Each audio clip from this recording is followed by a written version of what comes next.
Rema hari ini, Matius 5 ayat 16. Demikianlah hendaknya terangmu bercahaya di depan orang, supaya mereka melihat perbuatanmu yang baik dan memuliakan Bapamu yang di surga.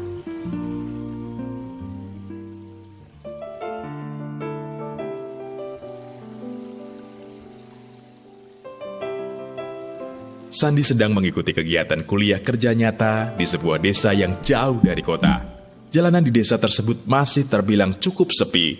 Lampu jalan saja tidak terlalu banyak. Di suatu malam, Sandi dan temannya baru kembali dari kota untuk mengumpulkan tugas di kampus. Dalam perjalanan kembali menuju desa, jalanan yang mereka lewati tidak memiliki penerangan yang memadai, sehingga mereka hanya bisa mengandalkan cahaya dari lampu motor mereka. Tidak bisa dibayangkan kalau lampu motor tersebut mati dan tidak berfungsi. Pasti mereka akan sangat ketakutan serta tidak dapat melihat arah dengan jelas.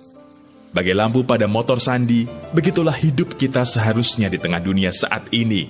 Tuhan Yesus berpesan kepada kita melalui ayat Rema hari ini, agar terang kita bercahaya di hadapan orang.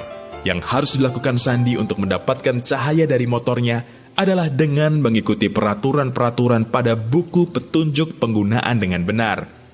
Begitupun dengan hidup kita, agar kita tidak salah jalan dan sampai pada tujuan kita, juga agar terang kita bisa terus bercahaya, kita perlu hidup mengikuti angin Roh Kudus. Ketika hidup kita memilih untuk bergerak secara profetik untuk mengikuti angin profetik Roh Kudus, maka kita sendiri akan melihat hidup kita semakin hari semakin diubahkan.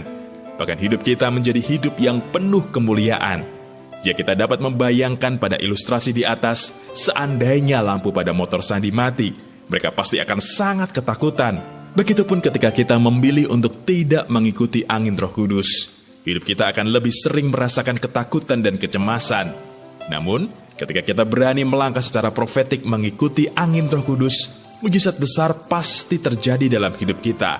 Bahkan terang kita akan semakin bercahaya, sehingga hidup kita pun menjadi terang dan berkat dimanapun kita berada. Menurut Anda, apakah itu angin profetik Roh Kudus? Apa yang terjadi ketika kita memilih bergerak secara profetik mengikuti angin profetik Roh Kudus? Coba renungkan, apakah selama ini Anda sudah bergerak mengikuti angin profetik Roh Kudus?